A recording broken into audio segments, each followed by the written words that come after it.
Welcome to Slouching Towards Masculinity. What does it mean to be a man in today's society? How are we defined, and how do we define ourselves? What lessons have we learned, and how do we affect others? Join me, Philip Bedwell, and guests as we discuss lifestyles and life lessons as we slouch towards masculinity together.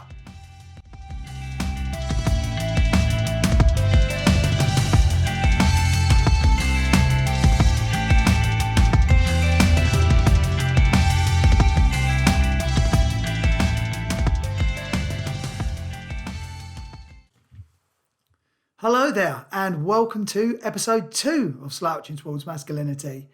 If this is your first episode, welcome. But if you've already followed on from the first one, thank you very much for following me. It's very much appreciated. It's a bit surreal to be doing this, but I'm really excited that it's come to fruition. It's an idea that I've had for some time, and to finally get the first one posted up last week, and now it's become an actual thing. I'm really excited, and I'm really excited to share these episodes with you. There's already quite a few guests that I've got recorded, and some of the insights and conversations we've had already have been absolutely amazing, I feel.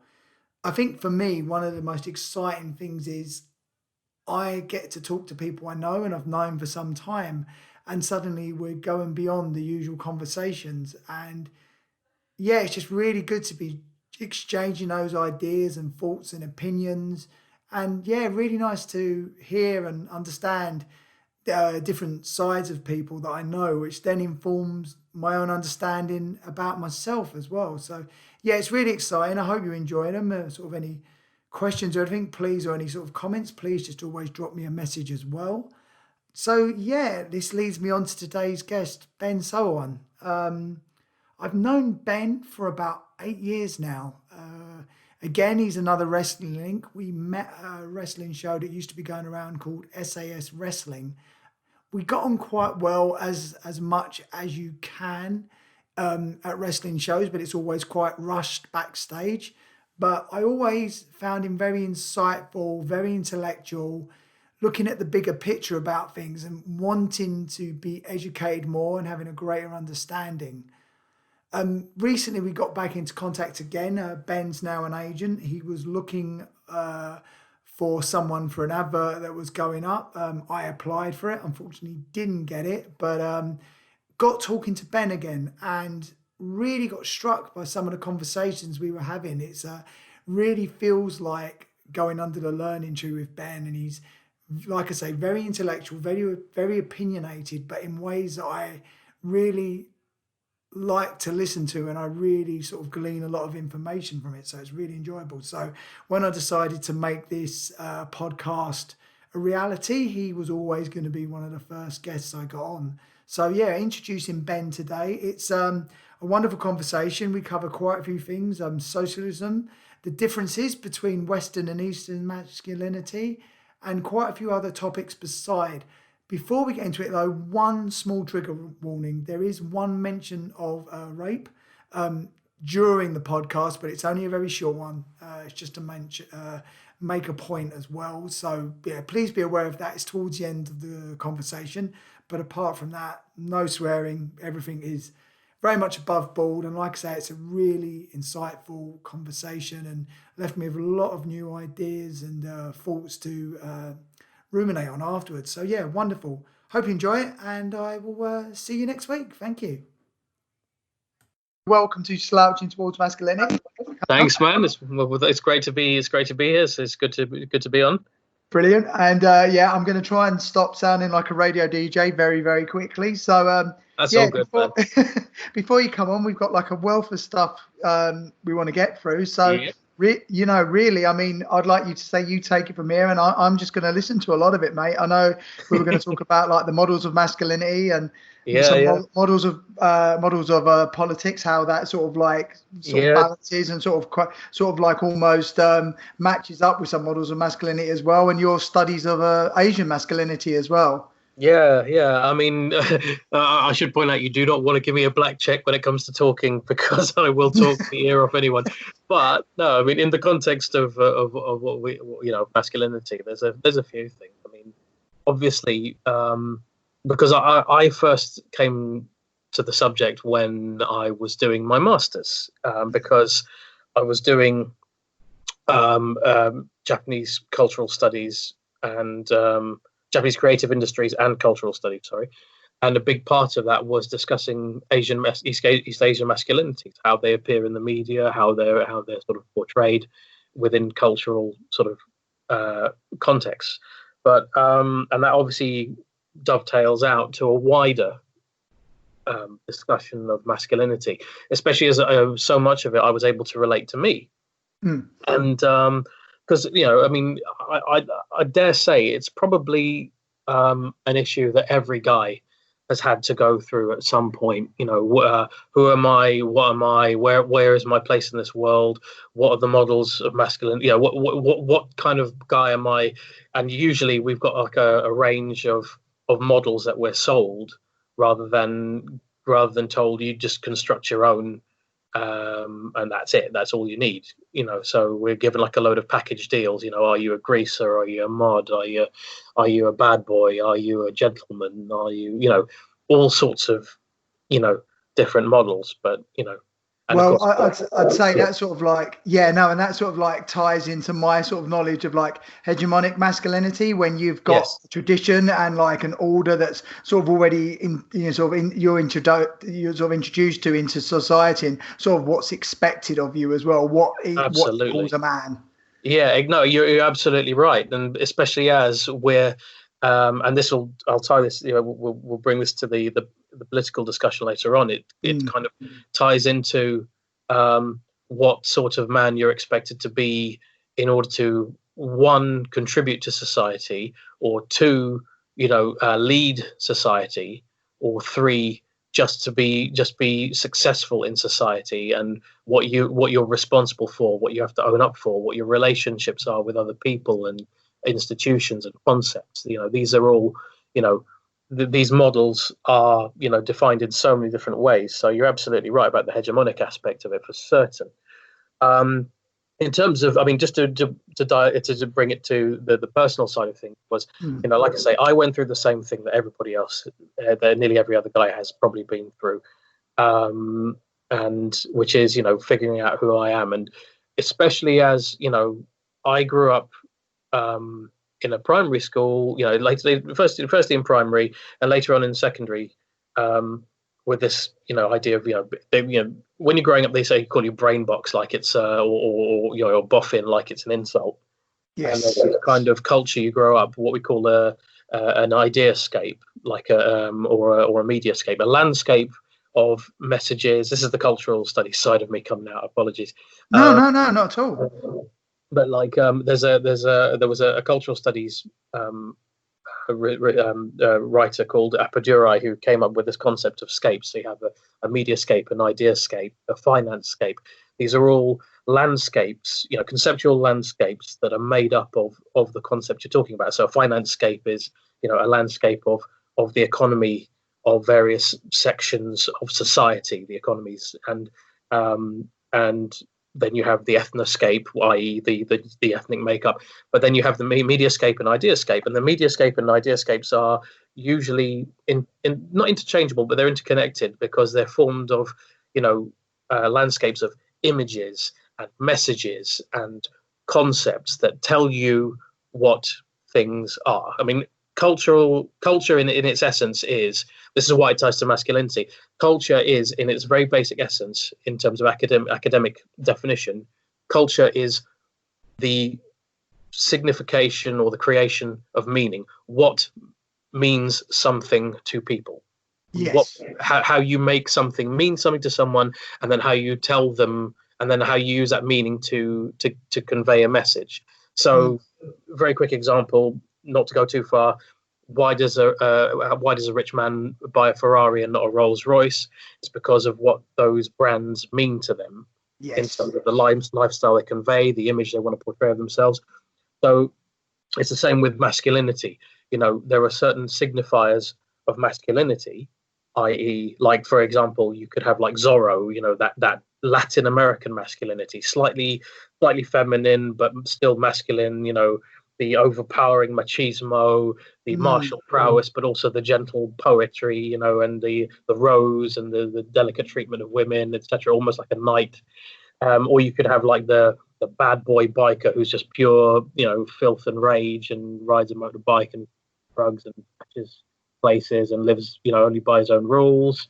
And there's all these different models of masculinity. And for me, growing up in a world where, especially particularly in the West, where we're told that heroes are a specific kind of thing.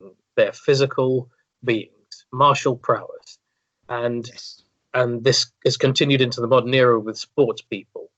And yes, there is some celebration of the cerebral type, but only if they're absolutely elite, like Einstein or Rutherford or Feynman, that kind of thing. But generally speaking, growing up, I was mocked for being, one of the more sort of, cerebral, more bookish types at school. And it was only when I came to do my master's covering masculinity that I was presented with East Asian models of masculinity that all of a sudden made so much sense to my own identity. It gave me a conceptual space that I could recognize and think, okay, I exist in here. I don't have to live in the East. This is, at least I know that there are people out there who recognize this model, and I have a place I belong. Because in East Asian masculinity, the traditional East Asian masculinity, tied in with Confucianism and Taoism to varying degrees, they're all about, a lot of these philosophies are about dyads, i.e., two sides of the same coin, but not necessarily opposing. They're opposing in their values, but they like the yin and yang. They make the world move. They make the whole move. And so with the East Asian dyad, it's what they call Wen, which is the scholar, and Wu, which is the warrior. Right. So yeah, and the thing is that so in East Asia, you have these models of paragons of masculinity. You have a warrior, you have a scholar, and this is reflected in a lot in their literature. Like in the West, you have lots of epics, warriors going to rescue maidens or fight dragons or whatever, or going on quests and fighting all sorts of things. But in East Asia, you not only have those, you have epics where that celebrate the scholars who, like the diplomat who negotiated with the hordes of Genghis Khan, quite shrewdly to save a city, and actually or one of his generals or something, and got that general all tied up which way, just with his intellect. These are people that these are models of masculinity that are celebrated in East Asia. And then you have the absolute paragon, which is the combination of both warrior and scholar. He isn't, this is known, varying translations, but known as a master, because he is, he's a warrior scholar. He embodies all of it. So, and that's what one should aspire to be. But if you are able to achieve greatness in one side of the dyad or the other, then that's just as good, or almost as good, and that's perfectly fine. So for me, reading about this model about the scholar suddenly gave me, well, it actually had an unexpected effect, because it not only gave me validation as a scholar, and somebody who pursues academia, but it also gave me, it's an odd one, it gave me this kind of freeing sense of permission that I could now try to work on the side of me that was a warrior. I mean, not strictly speaking a warrior, but the physical side of me. All of a sudden I felt like there's no reason why I can't be both. Obviously one will always be more than the other, because I wasn't a physical specimen from a very young age. I mean, I'm not in bad shape, but I never put the effort in. But at least I could do, in these, in the current era of my life, I can work out, I can improve my health, I can improve my appearance, physically speaking, and and bolster, because like with everything, it's a whole that you benefit from making, from fleshing out in all dimensions. Well, I sort of liken this to a lot of my teaching through being a fitness professional for like so many years now. Whereas a lot of the time when I first started, I was just completely obsessed by the sort of stereotype of just it all being about the aesthetic. So it's like, the six-pack abs, the big shoulders, biceps, whatever. But then the further you go into it, you realize, like you said, it has to be a whole. You at the end of the day, the way I look at it now, this combination of meat and muscle has to carry your consciousness in your brain for your life. So if one is out of balance with the other, if you've not done a lot of or not tried to improve your knowledge and you're just walking around with this amazing physique, then you've got nothing. You're traveling around in a, I don't know, like I say, in a state-of-the-art car, but it's nothing. You're not really bringing anything. There's no room for new ideas because everything is just based on the physical. And similarly, you can have this great knowledge, but if you're absolutely crippled and riddled with injuries, it's not going to be too much enjoyment in learning anymore because you're going to be having to deal with pain or like a disability in some way. True, absolutely true. I mean, I mean, you're right. Yeah, you've got this sports car. Well, you've got this, you've got this amazing, well-kept equipment. So what are you going to do with it? Because it can't just be the equipment for the sake of the equipment. I mean, you can make money as a bodybuilder or as a fitness model or whatever, and that'll be good. But that's not your whole life. So the funny thing is, it's like if you hit that realm of exhaustion as well, like I think one of the biggest things I've seen is people will succeed in one environment and then almost not realize that they can succeed in other environments because they just take whatever they did, the system of how they succeeded, and they can apply that to another arena in their lives. But so many people get scared that they're going to have to change and judge themselves differently in another arena, and they're frightened to leave out of it. So you end up with someone sort of staying in bodybuilding, staying in another pursuit where they've sort of almost mastered it, and all they can do is degrade, and they're not trying to push themselves in other areas. They just get stuck, and that's all they can be known for.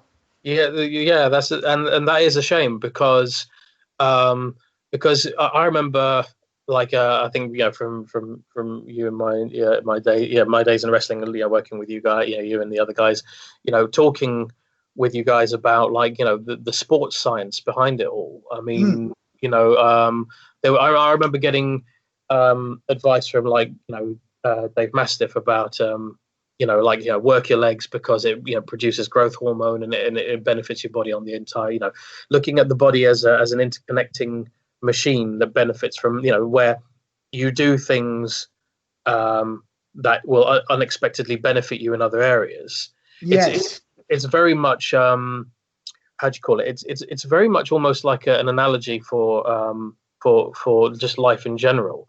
That when you focus on certain things, you acquire benefits that you didn't expect to have. One of the things that comes to mind, actually, now you mention it, is there was a study done about, I think, 10 years ago. It was just a basic one, and obviously, I think there will have been way more detailed ones done since then. I'm sure somebody can look it up, but there was one where this university faculty put up in, I think, Covent Garden or something, they put up like a testing room, and they were doing like double blind, not double blind, but like they were doing split testing. You had one group of people doing memory and logic problems, and you had another group of people doing 20 minutes on a treadmill and then doing those memory and logic problems. And apparently, those doing just the physical exercise, having worked themselves a bit and worked their brains a bit, produced the endorphins, worked the proteins in the brains and so on, their retention and mental acuity was up something like 40%. So there is a physiological aspect to it as well. So using the physical to affect your cerebral, and your cerebral to affect your physical, it's all interconnecting. So it's a three-dimensional model that we and like you say, unfortunately, so many times people give into the stereotypes that the muscular person can only sort of be the barbarian or the meathead, and there's someone who reads and like acquires knowledge there, like you say, the boffin or the brainiac or whatever. But at the end of the day, the body needs the oxygen and the blood feeds the brain, the food you eat. So the physical transfers into the mental, and then the mental transfers back into the physical. It's a complete cycle. But like you say, unfortunately, in the teachings and in the things we're sort of indoctrinated into quite a lot, it's always the fear of the other. It's always, that's not like us, and trying to create these divisions that to stop someone wanting to complete their journey or can complete the cycle of brain and body. It has to become, well, you're one thing or the other. You're not like us. You're not in our tribe. And then, it creates the fear and the sections. And that's where the sort of unfortunate problems arise, where you could have the conversations or have the shared knowledge, and then we'd all see we're the same. No, absolutely.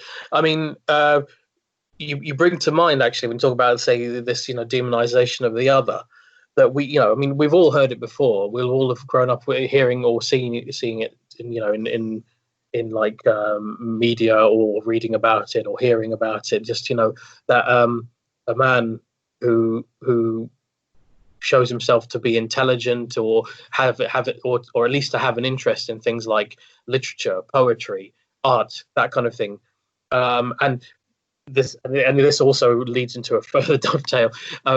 About but gets called gay, a faggot, queer, that kind of thing, and that in itself is problematic as well, because then the notion of what makes a man, all of a sudden starts including the criterion that says you cannot include homosexuals as a form of valid masculinity. It's a form of defective masculinity, as far as this pernicious culture that we've grown up in. Yes. So. And it's I have to admit, it's again, bringing it back to the personal. It's something that's been hard, that I personally have had to work hard to deal with, along with other things. It's like my rational mind knows that it's wrong, but because I've grown up with this, almost not primarily, but definitely hardwired from a very young age, I've been surrounded again by an ideascape and a mediascape that with all these messages that says homosexuality is wrong, homosexuals are not real men, or they are defective men, or they are impotent, they are impotent, and whilst I know this to be absolute crap, at the same time, it's stuck in my subconscious as a kind of almost like a default setting that there's a tiny version of me in my brain that's struggling with this rusty old lever, pull it into a different position that says, no, this is absolutely wrong, and you've got to start thinking of all models of masculinity. Basically, you've got to start thinking of it as, to quote one of the greatest exponents of the Chinese warrior dyad, Bruce Lee, the highest form of art is no art, and the highest, the only form of masculinity really is a man. Like whatever that man is a form of masculinity, because he exists. I always remember Sashi Matsumoto as well in the Book of the Five Rings, when this is the guy who's like one of the most expert swordsmen of all time. But at the same time, he would always promote poetry and painting, and actually having an understanding of all aspects of self. I mean, I think so much in Western society, it's just pushed onto this physical and ownership and the capitalism model, where it actually shows a tremendous lack of self-confidence. I think so much sort of homophobia is just driven from this, maybe an interest or a curiosity into another side of self, but that side is frowned upon by society, so you just have to demonize it. You just try and remove it from all ideas. That's wrong, so you just don't even go down that path. You just don't question it. Absolutely. I think a big part of it, when I really boil it all down, when you really boil down the attitude towards homosexuality, masculinities within traditional Western societies. I mean, some Eastern societies as well. We can't be too, blasé about it. But when you look at especially modern capitalist, modern industrial, modern capitalist society, and the attitude towards homosexuality, Christianity, etc., etc., etc., a lot of it boils down to one simple premise, especially, and when you consider also masculinity in opposition to femininity as well, at least how it's positioned traditionally, comes down to one simple premise: control or power. Yes. It is, it's considered incumbent. It's considered a man's duty to, or what is a real man is a man who controls or takes control or can take control of his life or aspects of his life and his surroundings. So I guess, like, for example, when it comes to, like, you look at how traditional masculinity is placed in opposition to femininity, and why femininity is degraded and looked down upon. So like, what are you, a little girl, and all that kind of thing, because women traditionally in society have been robbed of agency, or they've been kept as chattel, they've been treated as property, and it's only in the past 100 years that we've kind of managed to get over ourselves a bit and recognize that they are fellow human beings with their own agency. And it's the same with homosexuality. This idea, especially towards effeminate gay men who would, like, say, in a sexual relationship, be the bottom. They're seen as giving up control, because in this regard, sex is still seen as an exercise of control of a man over a woman, or the penetrator over the penetratee. And we know this to be utter bollocks when you think about it. But yeah, exactly. But again, it's something that's so tied into what a man is. He is the controller. He is in charge of his own destiny. He is the man standing tall when the dust clears, and the woman at his feet. Like in those heavy metal posters. Yeah. You know what I mean? So, yeah, I mean, and when you consider sort of further, examples of this, I mean, actually, I was discussing this with some friends regarding film. There was a rather graphic and disturbing scene of male upon male rape. And I apologise to listeners for I should have given a trigger warning. Maybe edit that in or something. Yeah, well, what we have been conditioned to find so disturbing about it is because, especially if it's of a straight male, is because we've been conditioned to tie so much of our sexuality into our identity as controllers, and so when a straight man is raped by another man, he's been seen to have been negated as a man because he's been defined by his control. So that control has been removed. He is now someone who has been controlled. He's been subjugated. He's been made, and he's been made other. And and he's been made that horror of horror, that horrible thing that all men can't be. He's been made a woman, because that's how we've been conditioned to define it, and that's why it becomes like an almost visceral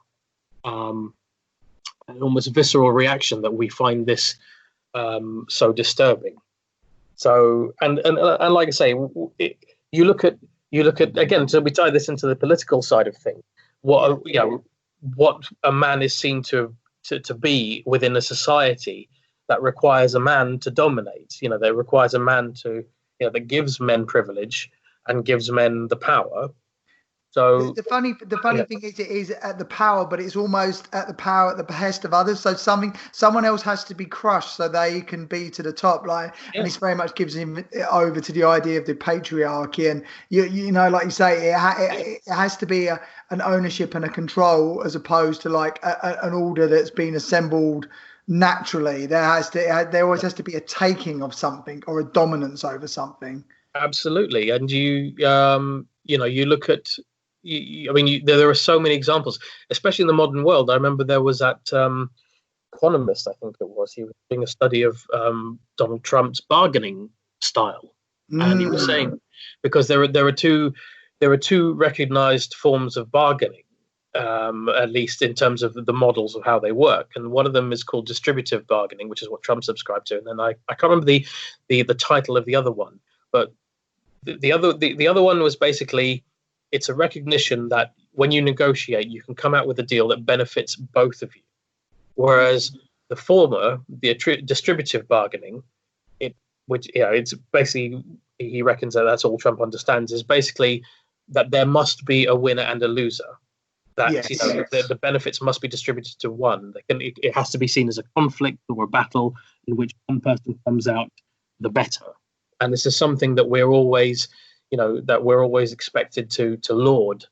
That this person comes away with a deal, having hoodwinked somebody else or managed to wring a deal out of them. It's like, you don't have to necessarily go for that, but that's what these traditional models of masculinity go for. It's a massive form of narcissism as well, and looking for that thing that can never be filled. It's like, you always, again, you have to feel that there is something lacking, so you're always trying to fill that void. And better still if you can take it from someone else, but then as soon as you have it, it's not enough again. So there's always going to be this better deal. But I mean, a lot of what I see from Trump with his tweets and everything as well is just classic narcissism, that he is just trying to always be the better, always trying to be the most. Unfortunately, he looks himself quite foolish because he doesn't seem when he wants to take much advice from anyone. He's just trying to do it all himself and have all of the ideas, like he always knows best and everything's great, even though he's like making, obviously some quite tragic errors. Well, I mean, his replies are formulaic as hell. I could, the reason why he's so easy to impersonate is because he's formulaic as hell. You say that at the moment anyone says, you're this bad thing, his answer is, nobody is less this bad thing than I am, or nobody is more the opposite of this bad thing than I am. Everybody says so. It's pretty much the model. You criticize him, he will say he's the opposite and nobody is more of that than he is. You say that he's not enough of something, and if it's just it's from that old school model of American salesman that doesn't really work anymore, which is it only works in wrestling really, which is if you bullshit and exaggerate to the point where it's basically a lie, then eventually you can sort of browbeat people, you can sort of brazenly browbeat people into believing it. I mean, for me, a lot of it, I just got all I ever needed to see from him when he was trying to get elected, and the weird thing that he would stand in on Hillary, like really invade her personal space and just have that sort of like dominant body posture, and just his constant, which he still does now, just a constant repetition of singular words or buzz phrases where he'll just and it is, but that's all people take away. It becomes like a hypnosis. It's it's a classic sort of NLP technique where you'll just say the same thing and people start to nod and get lulled into that false thing. Well, it must be right. It must be right. And it's he's a master of it. That's why exactly. But I mean, also there's that other thing you see about and this is a classic case of toxic masculinity, if you like. Is they made a big deal out of it because Trudeau bitched him out with it. When he shakes another person's hand, usually a guy, he grabs a hand and then pulls them right in. Yes. Like he's pulling them off their like basically making them lose their balance. And of course Trudeau, it was so perfect because he made himself look like an absolute child and he didn't realize it. Trudeau knew about this and he put his hand on Trump's shoulder to steady himself and then kept his hand so that Trump couldn't do it. And then and then later on when they're sat together, the two seats facing the camera, and Trump is constantly trying, continually, he's constantly trying to get Trudeau to shake his hand again because he thinks he can probably try it, try it again and Trudeau keeps just kayfabing him. It's brilliant. He's not giving him the message. He's not giving him the office to do it. He's like we've shaken hands. You lost. Go. And of course that kind of thing just sticks in Trump's craw. It's brilliant. How much it bothers him. Yeah. But no, I mean the political side of things. I mean, like I say, this ties in. Like I was saying, one of my personal, my personal politics is, and I'm aware that a lot of or your audience will roll their eyes, but I am a socialist. I'm not a I'm a council, what they call a council socialist. Which is because a lot of people think, immediately, socialism is about, the government doing this, government doing that. It's the most simplistic idea of socialism that exists, and it's not even the right one, because the notion that the government should provide everything is actually a byproduct of what real socialism is. And socialism is basically the recognition that whatever you want to accomplish, it's several principles, but the first is that whatever you want to accomplish, it has to be reflected economically. You cannot have political or social democracy without economic democracy, and and it's about it's the recognition of workers having more of a say, in the running of things than capital. So if we tie this into the whole masculinity model, it actually, in fact, one could say it possibly the basis of how we view the default of what a company is, because we automatically think a company is owned by a boss and the workers are hired and fired by him because he bought, the equipment. And so because he bought the equipment, he controls the revenue and the profits and dishes it out as pay. But he also gets to say whether a worker stays or goes. Yeah. But the problem here is that there is a lack of recognition, and this is what socialism recognized. There is a lack of recognition for the simple fact that workers are the people who generate value. Mm. So, the boss is, of course, working. Not always. Some bosses are, they just buy things and then they get managers and they pay managers. But the workers are the ones who generate value. Without those workers, there will be no profits.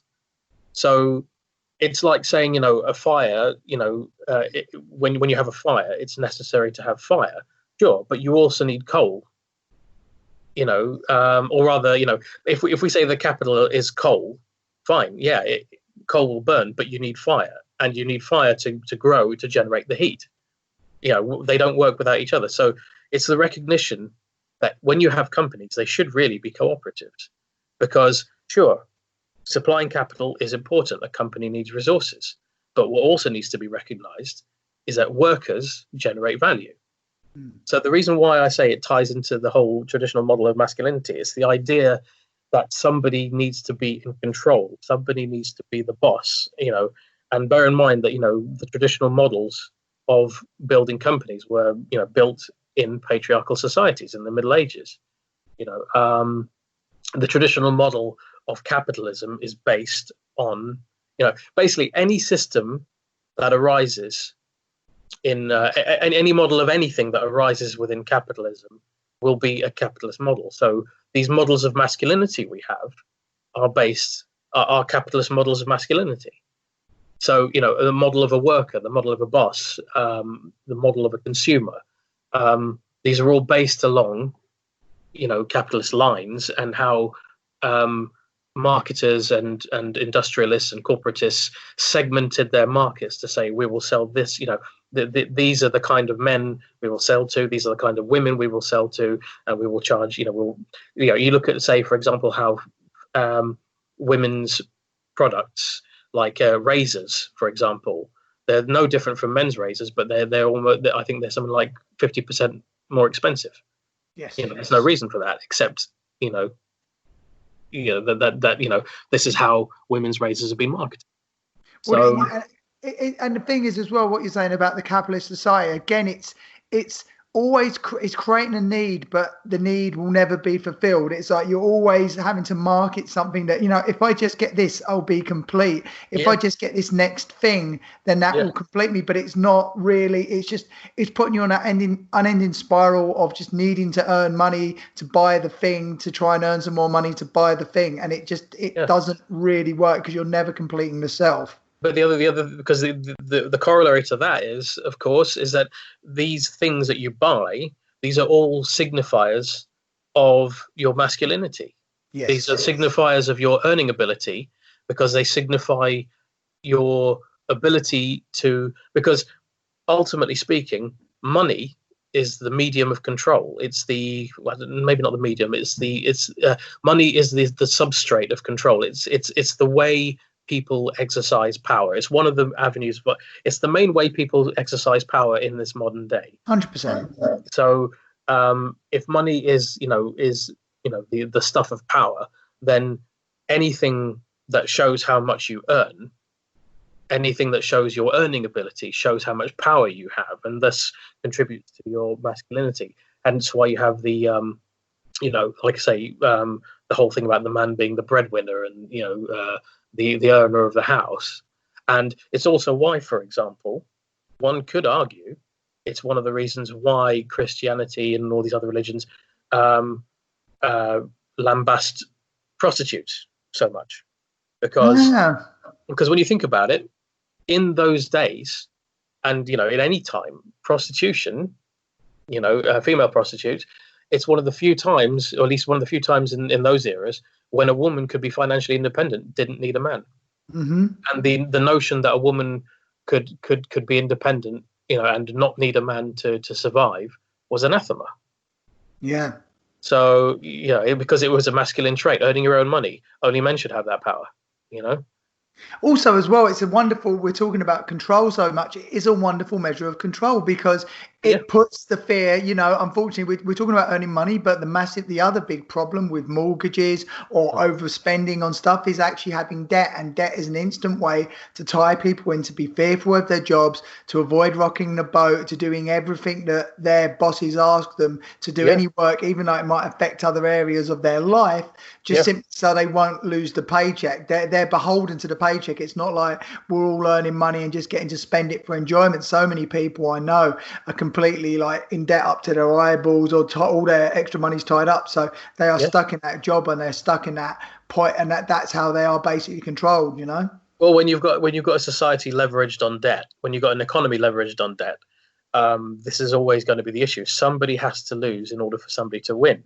Yes. And it's not even a case of, okay, well, we can take a break from that. It's set up so that people have to profit at the expense of others, because that, if it stops, and all of a sudden, oh God, won't somebody think of the economy? So and like I say, again, ties into socialism, because I was saying about the whole, about money being the signifier of power, or rather, it is the stuff of power, and therefore showing how much you have is therefore showing off your power.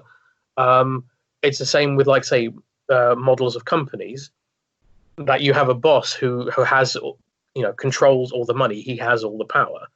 Whereas in a socialist cooperative model, it's the workers, because cooperative companies, the workers all have a say in the running of the company. Usually they all have a vote, and then they elect a board who will run the company for them. And if the board does a bad job, then of course they deselect the board. But either way, those workers cannot be fired unless there is a majority vote, or unless there is something in their constitution that says that they've done something that fulfills the criteria to be fired. But either way, they all have a say. They all have a stake in the running of it. So they all have power. And this is a model of masculinity that is not acceptable. You see, and it's not even a model of masculinity. It's a model of humanity, that everybody should have a say in the running of things. This is what I'm saying about, you cannot have political democracy without economic democracy. You cannot have social democracy without economic democracy, because the point is, the power to do it is rests in the ability to access, is in the worker's ability to access that money. So in the flow of money. So if you tell people, we are a democracy, then you've got to give people the right to say, well, all right, then I want to say in the money that's coming in. I don't want to just be paid off, because I'm helping to generate that money. I want to say in the running of the company. Well, it does interest me as well, because it does seem like that ties very much into the demonization of unions, and just having this capitalist model allows the people that are running the companies any sort of accountability as well. They can just, just keeps the profits up near the top, and you just get the small, minute bits rolling down to the bottom, or worse still, just making the workers feel completely Yeah. Like, you know, just replaceable within a second as well. And, you know, mass layoffs and stuff, which actually, you know, you can see that happening quite a lot all the time, Yeah. where companies just on a whim can just fire so much of their workforce because they know they've got an excess of people and it's very replaceable now. There is no sort of real power given to the workforce at all. No, but exactly. I mean, one could argue even that if people were really, if things were truly fair and all companies were cooperatives, there wouldn't really be need for unions per se, Mm. because unions are an inevitability when capital runs things. You know, it's like the whole thing about a benevolent dictator. Probably the best form of government, but you can't guarantee it. There's no way of guaranteeing a benevolent dictator because Yeah. there's nothing to hold them to account. It's the same with companies. People say, oh, there are plenty of good bosses out there. Sure, but there are also a ton of really, really bad bosses. Hence why unions came about. They didn't come about for no reason. They didn't come about because a bunch of people felt a bit peeved. They came about because they were legitimately pissed off and their livelihoods were being threatened. And it becomes a case of us versus them, labor versus capital.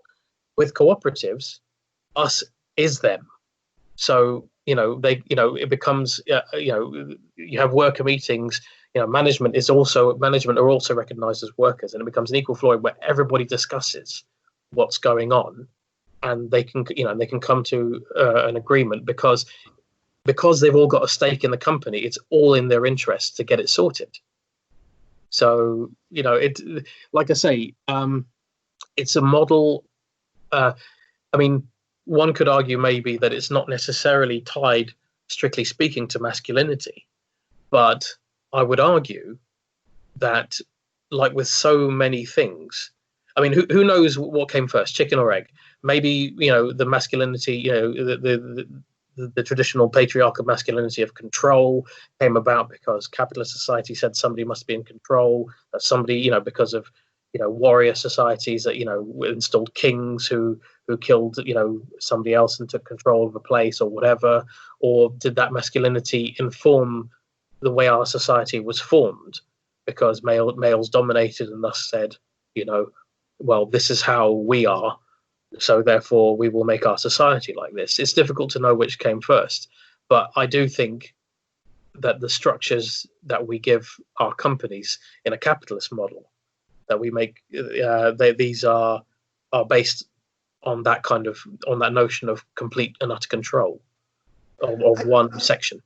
I do honestly see a correlation of it. I think, to be honest, what we've been mentioning, what we spoke about earlier on, when we talked about how you would have a king, but then a king would have a warrior to do his bidding. So like the powerful side of it, but also have a wise man to talk to. So like you'd have a complete sort of understanding and knowledge and a way to act in any situation. Similarly, what we were talking about with having the warrior or the academic and also the physical met together as well would lead to like you want a complete self. And in societal models, capitalism just seems to be pushing towards the want and the need and not filling up the other side of it, of actually being listened to or being able to have, being asked your opinion, rather than just being told what to do, to be made feel that you've got a worth in the company rather than just being said, this is what you get and be grateful for it.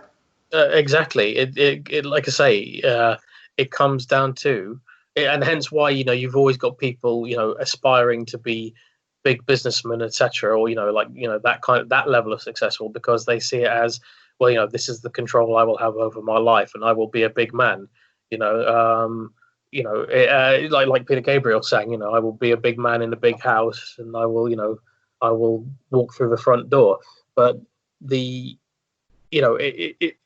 it's difficult to know, like I say, chicken and egg, which came first. But maybe the model of masculinity we see, the toxic masculinity, stems from that.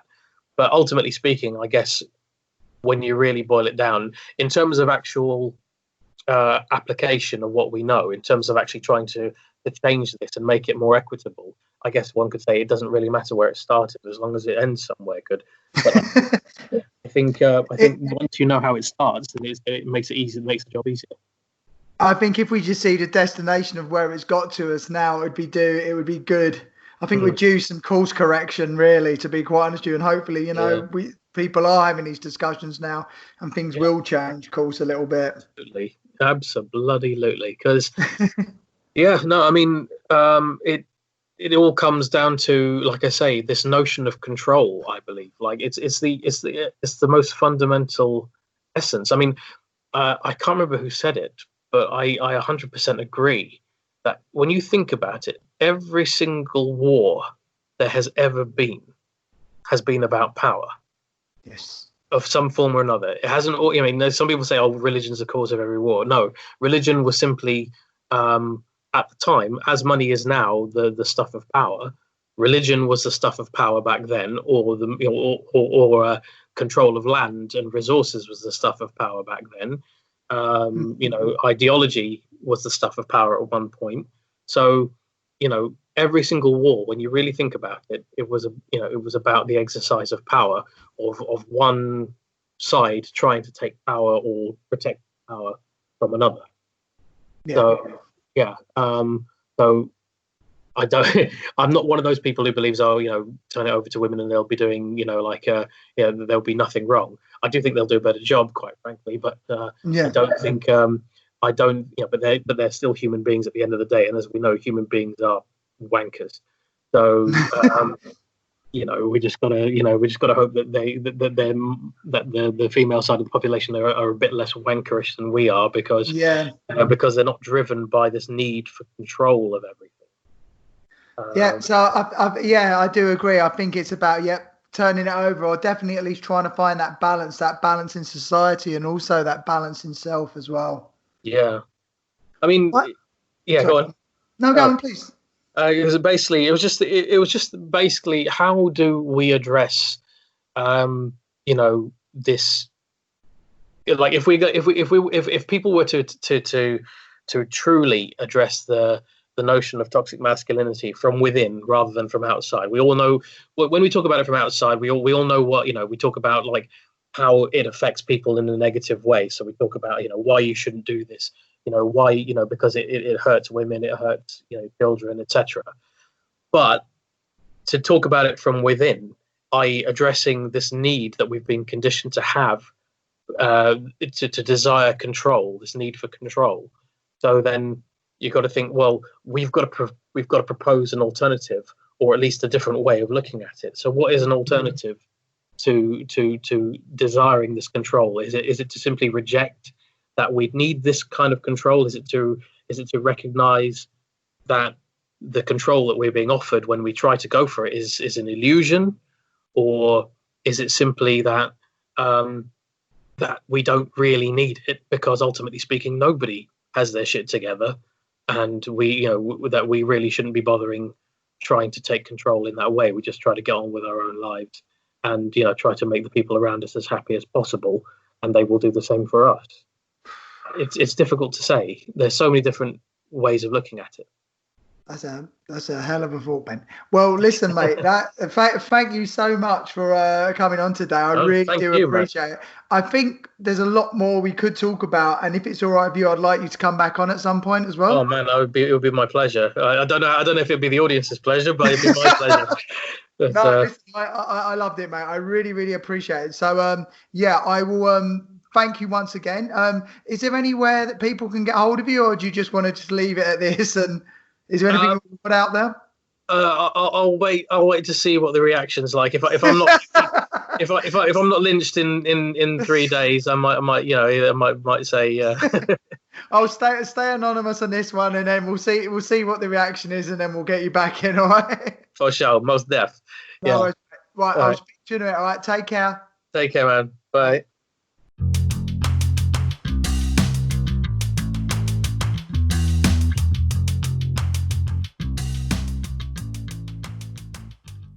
You have been listening to Slouching Towards Masculinity with me, Philip Bedwell. You can follow me on Instagram at Philip Bedwell. That's 1 L in the Philip and 2 in the Bedwell. Or you can also visit my website at www.philipbedwell.com. Thank you.